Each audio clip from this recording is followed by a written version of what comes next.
let's talk about why you should lease a 2024 or 2025 Tesla Model 3. We'll make the case for it because there's a couple of things you need to think about now that lease buyout is eligible for Tesla vehicles. And on top of that, what's the purpose of leasing and why would someone go with leasing instead of just buying a car outright? Well, when you're leasing a vehicle, you're financing the depreciation. And that's the biggest thing with electric vehicles or luxury vehicles. They do depreciate a lot more, especially Teslas and electric vehicles, than the normal vehicle. If you're someone that's buying like a Honda or Toyota, those vehicles don't depreciate as much because there's a lot more people that want to buy those vehicles. What you're looking on the screen right here is a adjusted lease balance purchase or a lease buyout when you're someone buying out a lease like 1 week or even 1 month into it. You don't have to pay all 36 months of payments. You can buy it out at any moment because it's a finance contract and you can get out of it. And here's the biggest reason why you would want to lease.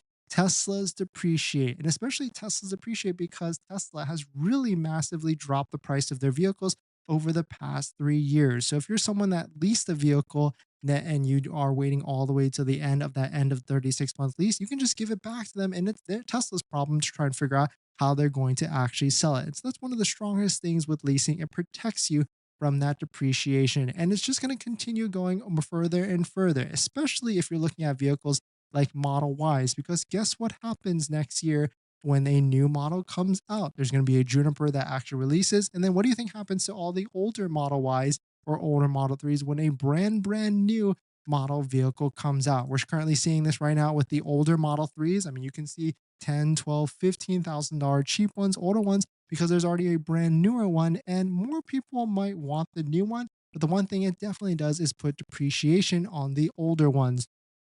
You can kind of do some of the quick math, like what would a 2020 Model 3 be right now, especially if you were to lease it and try and fast forward to the future. You can try and put in some of those numbers to see what that actually might look like to try and project what makes more sense for you at the end of the day. If you're someone that drives a ton of miles, you're going to be depreciating a vehicle no matter what. And so really there really is no choice, but you can see we just put in like a 2020 Tesla Model 3, which would be a 3-year-old vehicle at this point, and that vehicle would be worth $22,000. So you can try and project that if you were to buy a new Model 3 Highland right now, in 3 years, that vehicle could be worth $20,000 to $25,000. But the real question is, do you want to take on that risk or do you want Tesla to take on that risk? And the cool thing with leasing is that now that there's buyouts, in the event that you do reach the end of that 36-month term and the Tesla vehicle is worth more than whatever that buyout is, you can sell it directly to like CarMax and all these other places because Tesla now allows that for third party dealers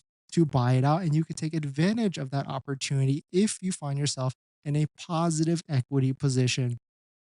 And so that's really why you should lease for 2024 or 2025 in a Tesla, and something to consider about, especially for people that are buying electric vehicles or even people buying luxury vehicles at the end of the day. But let us know what your thoughts are. Let us know what you're thinking. On the other side, we are starting to see posts of people not being able to buy out the lease, but I think this is like more of a glitch that's happening that Tesla is still trying to figure out what's going on with Tesla leases because right now all we know is Tesla Trust leases and Chase Bank leases can be bought out. Other ones are coming, but just not eligible yet. But I think there's still like a glitch and it's a new program. So they're certainly trying to figure out and iron out all the different kinks that are out there before figuring out how to actually roll with it. But